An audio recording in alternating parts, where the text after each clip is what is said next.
सुंदरबन जंगल में टोनी नाम की चिड़िया रहा करती थी। चिड़िया बेचारी बहुत मेहनती थी। चिड़िया बेचारी केले की खेती किया करती थी। कुछ दिन बाद जंगल में एक कालू कौवा रहने आता है।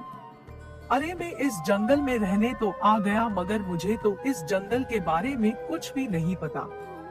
कौन पक्षी क्या काम करता है और कौन पक्षी कितना अमीर है, मुझे इन सब बातों का पता लगाना होगा। फिर मैं इस जंगल में सबसे ज्यादा अमीर बनने की सोचूंगा। उसके बाद में सभी पक्षियों पर अपना हुक्म चलाऊंगा। ऐसा करूंगा कि मैं कल किसी पक्षी से पूछ लूंगा।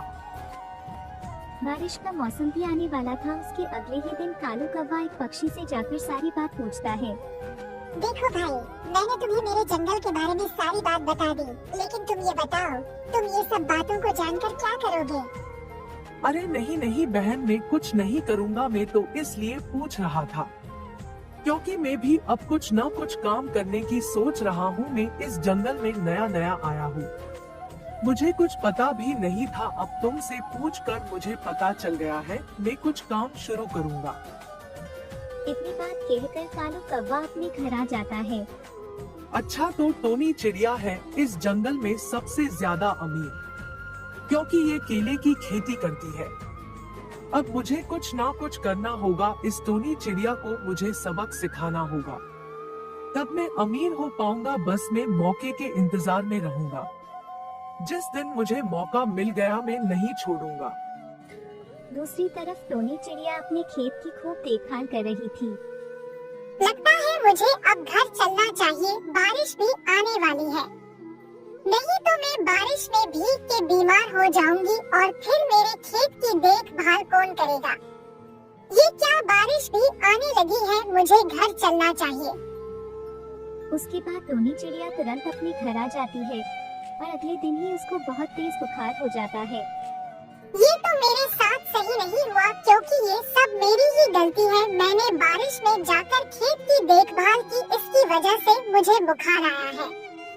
अब तो मैं जब तक नहीं जाऊंगी जब तक मेरा बुखार ठीक ना हो जाए। फिर इस बात का पता कालू कौवा को चलता है। मेरे पास यही एक मौका है। अभी जाकर टोनी के खेत से उसके सारे केला तोड़ लेता हूँ और उन केलों को बेच दूंगा।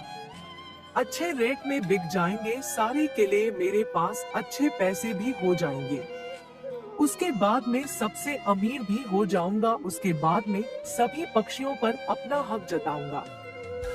उसके बाद कालू कौवा टोनी चिड़िया के खेत से सारे केले तोड़ के बाजार में बेचने लगता है। उसके सारे केले बहुत अच्छे दाम में बिक जाते हैं और वह बहुत सारे पैसे लेकर अपने घर आ जाता है। अब देखता हूँ मैं सारे पक्षियों को, मेरे पास अब बहुत सारे पैसे हो गए हैं। अब मैं सभी पक्षियों पर अपना हुक्म चलाऊंगा। अब मैं जो कहूँगा अब सारे पक्षी वैसा ही करेंगे। उसके कुछ दिनों बाद टोनी चिड़िया की तबीयत ठीक हो जाती है। अब मेरी तबीयत पहले से ठीक हो चुकी है। अब मैं जाती हूँ खेत देखकर आती हूँ। बहुत दिन हो गए हैं, मेरे खेत को तो किसी ने नहीं देखा होगा मेरे अलावा, और कौन देखेगा? मेरे खेत को जल्दी से पहले देखकर आती हूँ, कहीं कोई नुकसान न हो गया हो मेरे खेत में। उसके बाद टोनी चिड़िया खेत देखने घर से निकल जाती है, मगर जिस चिड़िया ने कालू से केले खरीदे थे वहाँ टोनी चिड़िया को देख लेती है और वो उसे बुलाने लगती है। उसकी आवाज सुनकर टोनी चिड़िया उसके पास आती है। अरे क्या हुआ मीनू बहन, इतनी जोर जोर से क्यों आवाज लगा रही हो मुझे? अरे नहीं टोनी बहन, हुआ तो कुछ नहीं है, बस आपसे एक बात पूछना है। क्या आपने अपने केले को बेचने के लिए किसी कौवे को भेजा था क्या? क्योंकि आपके सारे केले कुछ दिन पहले एक कालू कौवा बेच रहा था। वो जंगल में नया नया आया है, मुझे लगा क्या पता टोनी बहन ने उसे भेजा हो। अरे नहीं बहन, मैंने उसको नहीं भेजा था, तुमने मुझे बता दिया, यह अच्छा हुआ। अभी कुछ दिन पहले मेरी तबीयत खराब हो गई थी। इस बात का फायदा उठाकर उस कालू कौवा ने मेरे सारे केले तोड़ लिए होंगे और उनको बेच दिया होगा। मैं अभी जाकर उसको सबक सिखा कर आती हूँ। दूसरी तरफ कालू कौवा के दिमाग में कुछ और ही बात चल रही थी।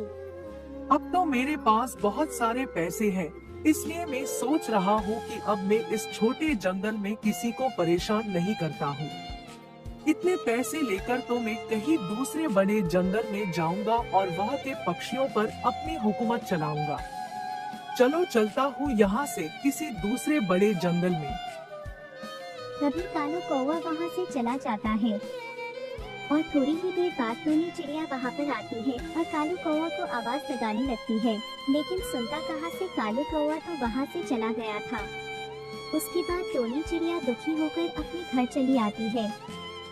हे भगवान, यह मेरे साथ ठीक नहीं हुआ।